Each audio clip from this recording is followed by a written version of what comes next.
Hi, everyone. Welcome to Before the Fork, the 28-day experience. I'm Robin Shea, and this is day 18, evening message. I hope everyone had a great day.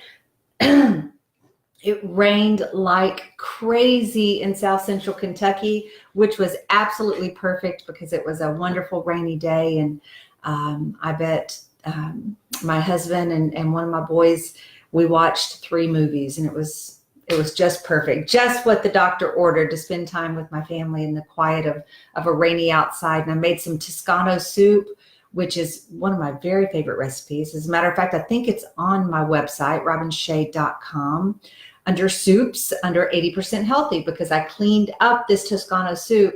Fits perfectly in your 80% healthy side of life. So if you're ready for soup, I know it's not quite fall yet. It was fall here for me today. So anyway, we enjoyed that soup, and it's right there on the website if y'all want to look it up.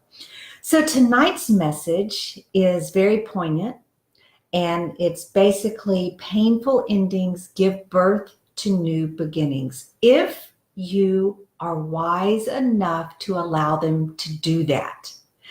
Now, we have 2 situations in my immediate family that could be perceived as painful endings, but also can be perceived as exciting new beginnings.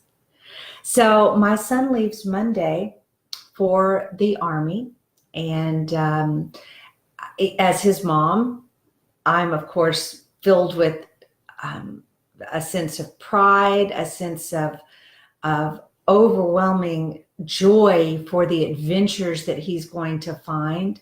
He has always been a very structured young man. As a matter of fact, out of all 4 of my boys, he was the one that I had to console if he didn't make the grade or he didn't push himself hard enough. He was the one that I had to rock and say, it's okay, it's okay. So he didn't need anything behind him pushing him. All of his drive came from right here inside of him. And so as his mom, I'm entering into a very painful ending. And that ending is having that boy, man, he's not a boy, he is a young man, having that man in my false sense of protection, having him under my roof and having him where I get to touch him daily and talk to him daily. And to me, that's an incredibly painful ending, because I treasure being able to see his face and hold our conversations in my hands. And he has a brilliant mind, such a wonderful thinker. And I love to pick his brain, and he and I just have a really, just a closeness that I absolutely treasure. I treasure him as a friend, as well as my son. But Monday morning, he will be boarding a bus, entering into a phase of his life that is nothing but filled with excitement, anticipation, that glorious feeling of excited trepidation, where you want to move forward, but you don't know what to expect. So he is giving birth to a new beginning, a new layer. Tell you something interesting about this boy of mine. A couple years ago, he started a blog. He has a minor in philosophy. And as I mentioned, he has a very brilliant mind, wonderful conversationalist. And he pulls from a lot of depths of philosophy and ancient writings. And he has a beautiful way of tying things in from a philosophical to a modern day perspective. So I just really enjoy talking with him. And he came across a quote, and I don't remember who wrote the quote. I don't remember, unfortunately. I'll try to find that for y'all. But the essence of the quote, and I can never deliver it as eloquently as my Mac, but basically the essence of the quote was, until you live, put your pen down. And he was telling me this, and he said, Mom, although I can, from a philosophical perspective, I can delve into these issues and these areas, I don't feel qualified any longer. He said that quote, and of course I slaughtered it. That's not exactly what it says. But he said, I haven't earned the right to share my opinions with any type of authority or any type of personal experience, because I'm just theorizing. I'm just philosophizing, if that's a word, about everything that I have read and studied about for my entire life. He said, so I'm putting my pen down and I'm going to live. And I will come back to this when I have a more depth understanding of the areas that I want to write about. So that's the boy that is leaving Monday morning to start an exciting new chapter of his life. So sometimes the things that we're saying goodbye to, we're so focused on the goodbye that we lose sight of the new beginning. And every ending gives birth to a new beginning. And it is up to us to frame that new beginning in such a way that the excitement is palpable. The uncertainty is embraced. It's no different than the journey you started 18 days ago when we started deciding that we were going to leave the town of familiar and step into the unknown. And the only person that was traveling with us was our dear companion of uncertainty. And we had to embrace uncertainty in all of its glory in order to move through the land of forgotten, the land of nothing is familiar to me. I know nothing about this new land. And in doing so, you, having taken this journey, you've had many, many, many opportunities to turn around and run back to familiar, back to how you used to live your life, back to the old habits, the old you, the bearing of the emotions, the lack of attention to living your hour in 24-hour block or living your day in 24-hour blocks, back to the old you that was searching. I remember one of the blessings that came from my transformation so many years ago was I wanted to feel content. I wanted to know when I laid my head down on my pillow that in that day I gave my life all I could give my life to honor my desired self story. And that some days it was 110%. Some days it was a mere 40%. But every day I did the very, very best I could that day to honor my life where it was. And when I laid my head down and I set that suitcase of transgressions at the end of my bed, I blessed every trial and every struggle for what it had to teach me. And I asked God to please let me leave those behind in the day before and only allow me to take into the new day the tools that were born of the struggle. And when I learned to live my life that way, contentment washed over me daily. Every morning when the eyes open, it is a new sense of what can I get done today? Who's showing up today? You know, how high is my bar today? But the contentment that has washed over me these last 15 years with something that I had struggled with. Let's see. Okay. I am 52. 15 years ago was 38. Rowdy was 2. Okay. It's been almost 16 years. So I was 35, 36. I was in that neighborhood up until that point from the time I was 15 years old, as written as it's, I wrote this all in the book from the time I was 15, 14, 12, tender age, up until that 36-year-old woman that had 4 children. Every day was filled with discontent. Every day was filled with, I'm not enough.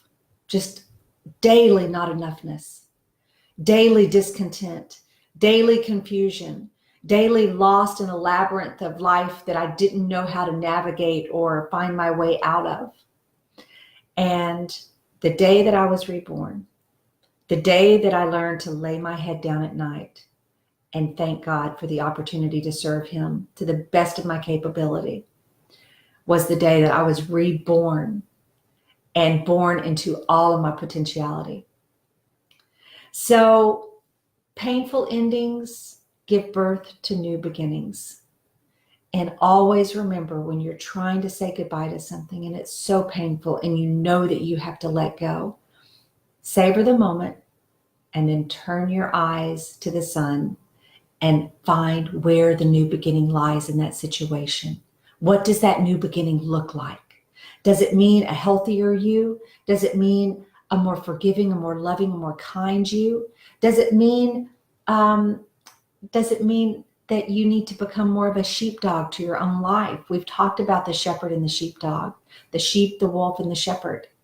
Maybe that new beginning is that you have to start looking at life a little bit differently in order to grow to the next level. That was one of my most recent discoveries in myself, is that I needed to be a little more discerning. So that was a new beginning to me. I had to say goodbye to the innocence that I've always treasured about my perception of the world. It was always through a very childlike innocence, only wanting to see the good. And after a couple of situations in my life, I realized that I was leaving the responsibility. God had given me the responsibility to shepherd over my life through him. And I had abandoned that responsibility. I was choosing to just be a sheep. And that insight meant that I had to make peace with embracing the wolf inside myself as well as the wolf inside others. So that was a big one for me. And I don't mean to go backwards and dwell on that at all, because that's a whole video of its own. But that was a big one for me. So it was a death. It was a painful ending of innocence. And it was a new birth into empowerment and into the right and the responsibility to govern over my life as a shepherd would govern over his flock. So making sure that I saw where the evils lie, and I protected myself and safeguarded. So that was a recent catharsis for myself that I just went through. So there's all kinds of these painful endings sprinkled in life. Your child goes off to college. That's a painful ending, but it's the birth of such a brilliant new beginning for your child, as well as you, because you're entering into maybe reclaiming some of the freedom that you had given to paying service to your children for all those years. So whatever it is, and I'm sure there's a multitude of painful endings going on in your life right now, I encourage you to find the new beginning in that painful ending. What is it giving birth to? What is it allowing you to see? What is it allowing you to become? What is it allowing you to do that up to this point you weren't able to do? So chew on that a little while, and hopefully this message was just kind of something that I really wanted to talk to y'all about tonight. It kind of hit me between getting up from the last movie and thinking about, I wonder what tonight's message is going to be. I'm no different than that girl at 36 that would drive to the station and pray that God delivered a message through her. When I had nothing, I'm still that same girl. I still ask God to speak through me when I'm feeling less than inspired to tap into my connection. And God always shows up. And something tells me that tonight, some of you needed that message, that painful endings are really just new beginnings disguised. So take that into you with your night. Take that into the night with you. And I hope that it ministers to you in some way. So I'm going to spend all day tomorrow with my Mac attack and wait for Monday morning when we see him off. And you guys, if you would be so kind as to drop a few prayers his way and just ask for God's protection and guidance in his life. I know that he would appreciate it. And as his mama, I certainly do appreciate it. Y'all are a great part of my life, and I'm so honored and pleased to have each and every one of you following me on this journey. Tomorrow is day 19. That means that Tuesday morning, we're going to launch into phase 3. So we have 2 more days of building our toolbox, and I hope you guys are throwing some tools in there.